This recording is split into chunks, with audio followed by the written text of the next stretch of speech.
You know, as a new teacher, you always want to make sure that you have the ultimate teacher toolkit. Never in my wildest dreams did I think that toilet paper would be an absolute necessity.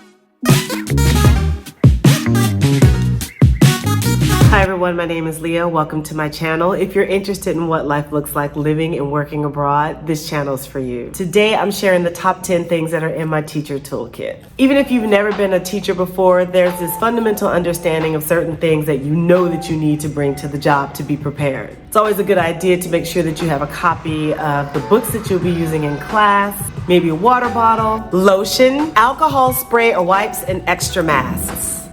Not tissue, toilet paper. I don't know if throughout history there's some kind of toilet paper fairy or a unicorn that keeps toilet papers from being stocked in public places. Not only is it not available in my school, but I've also had to create a to-go kit that has its own roll of toilet paper because public toilets are a hit or miss if they have toilet paper. The item that I always have at my desk is cash. So groups of teachers will place last-minute requests to order like tea or desserts that are being delivered. The second reason why I keep this much money on hand, we have vendors that visit our school early in the morning selling the most random things. The thing is, you never know what day they're gonna show up or what they're selling. So one day they might be selling peanuts, the next day they might be selling half a cow. You don't know.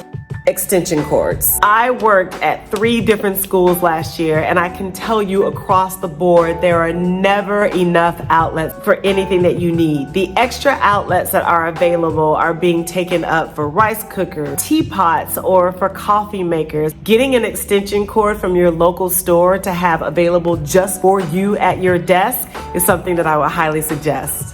COVID tests. The rules and regulations on COVID testing are changing in public schools as more and more people are mandated to become vaccinated. But a safety precaution that my school takes is if there is anyone that has tested positive in our school, whether it's a student or whether it's staff, they usually issue a COVID test. Now, it used to be that the school supplied these COVID tests, but I have found that it's not consistent. Sometimes they pay for like months of COVID tests, and then sometimes they don't pay at all. To keep yourself safe, it is a good idea to have maybe 4 or 5 tests that you have bought out of your own pocket on hand. Stamps.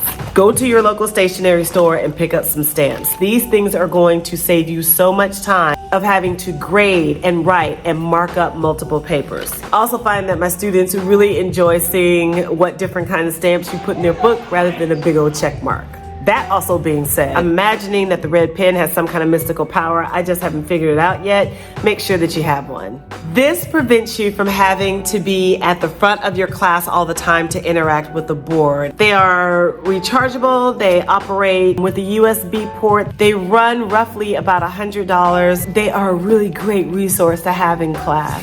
I have a full change of clothes at my desk. There are a few months out of the year where Google said that it was going to be sunny today and rain clouds just come out of nowhere and you would just absolutely drenched. The rain comes so fast that you have no time to get in your rain gear. So I keep a change of clothes and a towel to dry off with when I come to school. Not all classrooms have air conditioner. Yeah, imagine that. Teaching, 900-degree weather, 8-hour day. I have to carry deodorant with me, not only to keep me cool, but to keep me from being stinky. Some schools like mine were outfitted with air conditioning last year, but it doesn't mean that we get to use the air conditioning. We actually have a prepaid system that are paid for by the students. The money is just deducted and it's just refilled every month. Not least important on my list are hardcover folders. This is not do or die, this is just a suggestion. It shows my schedule for the day, which is very easy to read. I'm able to put in all of my materials to include